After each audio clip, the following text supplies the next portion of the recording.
Hello friends, welcome back to my channel ருசிக்கலாம். வாங்க இன்றைக்கி ரொம்ப சூப்பரான டேஸ்டியான ஒரு ரச சாதமும் அதுக்கு ஆல் டைம் ஃபேவரட்டான உருளைக்கிழங்கு வறுவலும் தான் பார்க்க போகிறோம். இது ஒரு லஞ்ச் பாக்ஸ் ரெசிபி தான், ரொம்ப சூப்பராக டேஸ்ட்டாக இருக்கும். வாங்க எப்படி செய்யலான்னு பார்க்கலாம். அதுக்கு முன்னாடி நம்ம சேனலில் இப்போ தான் நீங்கள் ஃபஸ்ட் டைம் பார்க்குறீங்கன்னா மறக்காமல் சப்ஸ்கிரைப் பண்ணிக்கோங்க. ஒரு கப் அளவு நார்மல் புழுங்கல் அரிசி தான் எடுத்திருக்கேன்.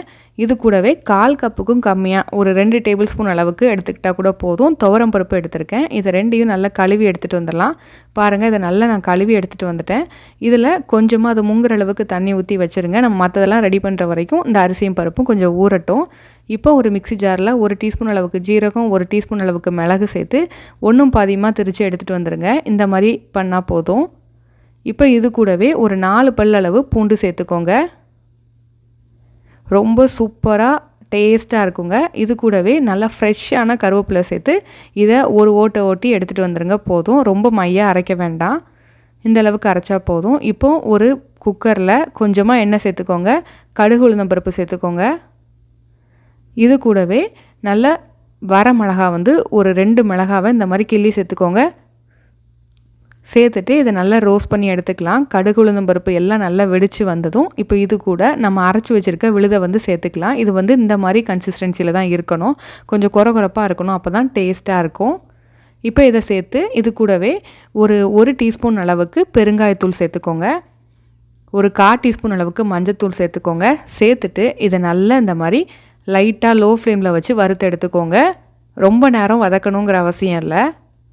இந்த மாதிரி கொஞ்சம் ஒன்று சேர்ந்து வந்ததும் நல்ல பழுத்த தக்காளி 1 கப் அளவு சேர்த்துக்கோங்க. நான் ஒரு பெரிய தக்காளி, நல்ல பழுத்த தக்காளியாக சேர்த்துருக்கேன். இப்போ இதையும் சேர்த்து நல்லா வதக்கி விட்டுறலாம். ரொம்ப சூப்பராக இருக்குங்க, கண்டிப்பாக ட்ரை பண்ணுங்கள்.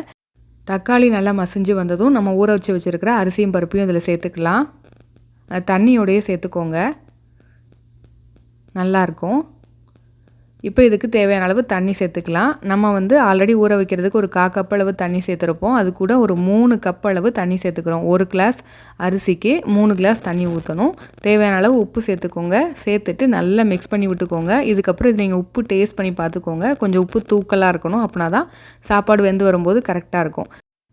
நல்லா மிக்ஸ் பண்ணி விட்டுட்டு குக்கரை க்ளோஸ் பண்ணி அதோட வெயிட்டை போட்டு ஒரு 10 நிமிஷம் குக் பண்ணால் போதும். ஒரு 5 நிமிஷம் மீடியம் ஃப்ளேமில் ஒரு விசில் விட்டு எடுத்துக்கோங்க. அதுக்கப்புறம் நல்ல லோ ஃப்ளேமில் ஒரு 5 நிமிஷம் குக் பண்ணுங்கள். மொத்தத்தில் ஒரு 10 நிமிஷம் குக் பண்ணால் போதும்.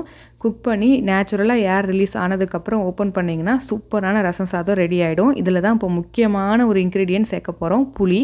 இதை நீங்கள் முதலே சேர்த்தும் செய்யலாம். ஆனால் அந்த மாதிரி கடைசியாக சேர்த்து செய்யும்போது நல்ல ஃப்ளேவர்ஃபுல்லாக சூப்பராக இருக்கும்.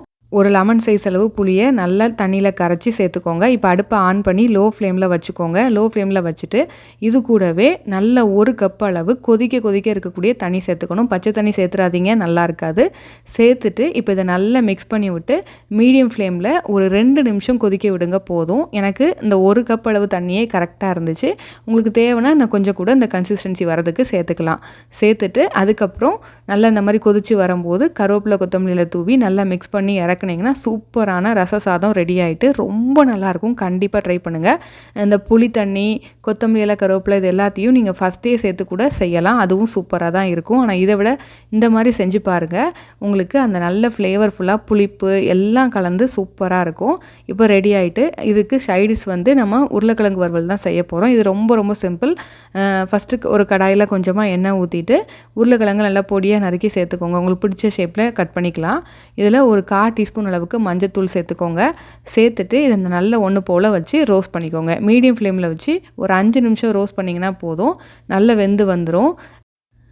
நம்ம நல்லா பொடியாக நறுக்கி இருக்கிறனால ரொம்ப ஈஸியாகவே உருளைக்கிழங்கு வெந்துடும். இந்த மாதிரி நல்லா மிக்ஸ் பண்ணி விட்டுக்கோங்க. தண்ணி ஒரு சொட்டு கூட சேர்க்க வேண்டாம். இது நல்ல டேஸ்ட்டாக இருக்கும். இந்த மாதிரி ட்ரை பண்ணுங்கள்.